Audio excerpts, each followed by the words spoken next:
بسم اللہ الرحمن الرحیم۔ السلام علیکم ورحمۃ اللہ وبرکاتہ۔ معزز ناظرین کرام، آج کی اس ویڈیو میں صدقہ فطر کے فضائل قرآن و حدیث کی روشنی میں سماعت کریں گے اور یہ جانیں گے کہ صدقہ فطر ادا نہ کرنے والوں کا انجام کیا ہوگا، ان کے لیے کیا وعید آئی ہے اور صدقہ فطر کیوں واجب کیا گیا ہے، اس کی حکمت کیا ہے۔ ویڈیو کو شروع کرنے سے پہلے آپ سے ریکویسٹ ہے کہ اگر آپ ہمارے چینل پر نئے ہیں تو سبسکرائب کریں اور صدقہ جاریہ سمجھ کر دوستوں کے ساتھ شیئر کریں اور کوئی اچھا سا کومنٹس بھی کریں۔ جزاک اللہ خیرہ۔ تو آئیے صدقہ فطر کے فضائل قرآن و حدیث کی روشنی میں دیکھتے ہیں۔ صدقہ فطر کا ذکر سب سے پہلے قرآن پاک کی روشنی میں۔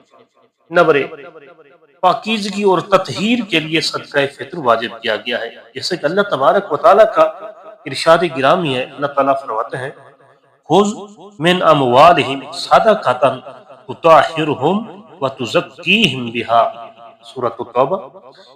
فرمایا ان کے مالوں سے صدقہ لو جس کے ذریعے تم انہیں پاک کرو اور ان کا تزکیہ کرو۔ اس آیت کی تفسیر کچھ اس طرح سے ہے۔ اس آیت کی روشنی میں علماء کرام فرماتی ہیں کہ صدقہ چاہے زکوٰۃ ہو یا صدقہ فطر ہو، یہ مار و دل کو پاک کرنے کا ذریعہ ہے۔ صدقہ فطر بھی ایک ایسا ذریعہ ہے جو روزے میں ہونے والی کوتاہیوں کا ازالہ کرتا ہے اور بندے کو مزید پاکیزہ بنا دیتا ہے۔ نمبر 2، اللہ تعالیٰ کی رضا کے لیے خرچ کرنا۔ اللہ تبارک و تعالیٰ نے ارشاد فرمایا یا ایھا الذین آمنوا انفقوا من طیبات ما کسبتم ومما اخرجنا لکم من الارض، سورۃ البقرہ، آیت نمبر 267۔ اے ایمان والو، اپنی پاکیزہ کمائی میں سے اور ان چیزوں میں سے خرچ کرو جو ہم نے تمہارے لیے زمین سے نکالی ہیں۔ اس آیت کی تفسیر کچھ اس طرح سے ہے۔ اس آیت میں صدقہ فطر اور دیگر مالی عبادات کی فضیلت بیان کی گئی ہے۔ یہ اللہ تعالیٰ کی راہ میں خرچ کرنے اور مال کو پاک کرنے کا بہترین ذریعہ ہے۔ صدقہ فطر کے فضائل احادیث مبارکہ کی روشنی میں۔ روزے کی کوتاہیوں کا کفارہ ہے۔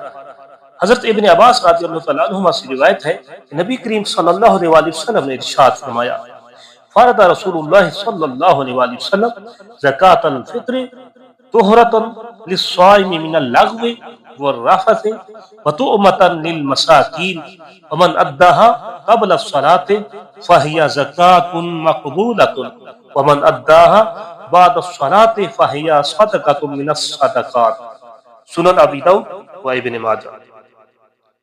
کہ رسول اللہ صلی اللہ علیہ وآلہ وسلم نے صدقہ فطر فرض فرمایا تاکہ روزے دار کی لغو اور بے ہودہ باتوں سے پاکی ہو جائے اور مساکین کے لیے خوراک کا بندوبست ہو جائے۔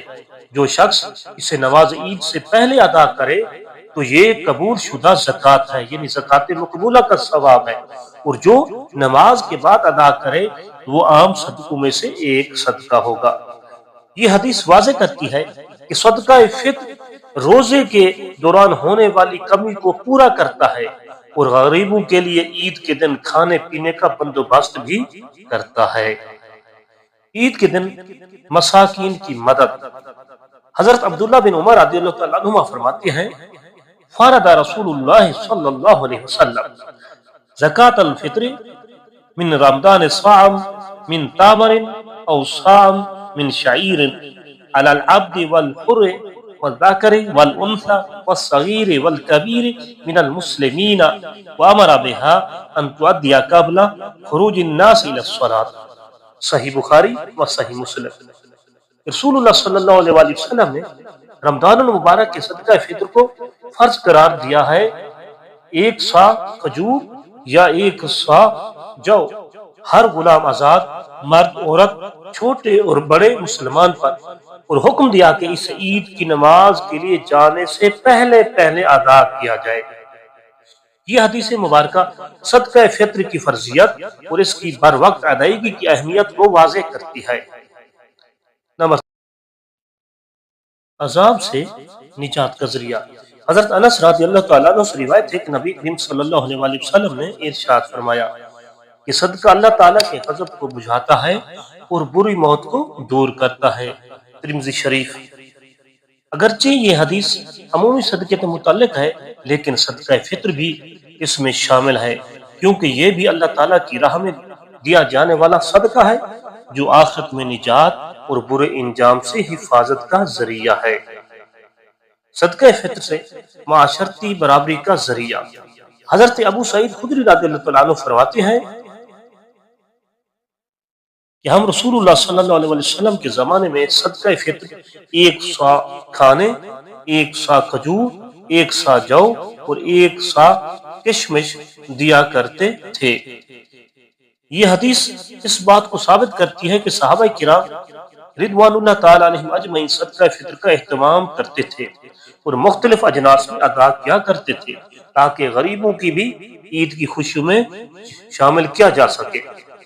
صدقہ فطر کے اہم نکات جو سامنے آتے ہیں وہ کچھ اس طرح سے ہے کہ صدقہ فطر کی حکمت یہ ہے کہ یہ گناہوں کا کفارہ اور مال کی پاکیزگی کا ذریعہ ہے، یہ روزے کی کمی کو پورا کرتا ہے اور بندے کو مزید قرب الہی عطا کرتا ہے، یہ عید کے دن غریبوں کی مدد کا بہترین ذریعہ ہے، یہ اللہ کے غضب کو کم کرتا ہے اور برے انجام سے بچانے کا سبب بنتا ہے۔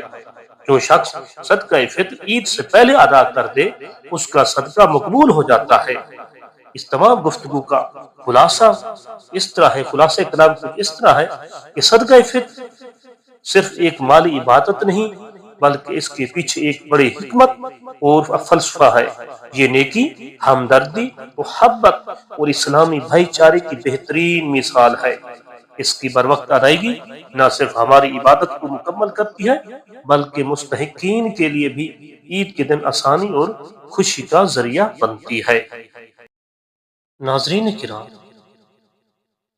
اگلی ویڈیو میں ہم آپ کو صدقہ فطر کے مختلف سوالات کے بارے میں بتائیں گے کہ صدقہ فطر کس پر واجب ہے اور کتنا واجب ہے، تو صدقہ فطر کی شرعی مقدار کیا ہے اور صدقہ ادا کرنے کا وقت کون سا ہے، اور صدقہ فطر کن لوگوں کو دینا چاہیے، آیا وہ لوگ جو نماز تراویح یا روزہ نہیں رکھتے کیا ان پر بھی صدقہ فطر واجب ہے، اور وہ لوگ جو آؤٹ آف کنٹری ہیں ان کے لیے صدقہ فطر کا حکم کیا ہے، اور 2025 کے مطابق صدقہ فطر کی رقم کتنی بنتی ہے۔ تو ان تمام سوالات کا جواب سننے کے لیے آپ ہماری اگلی ویڈیو کو ضرور دیکھنا۔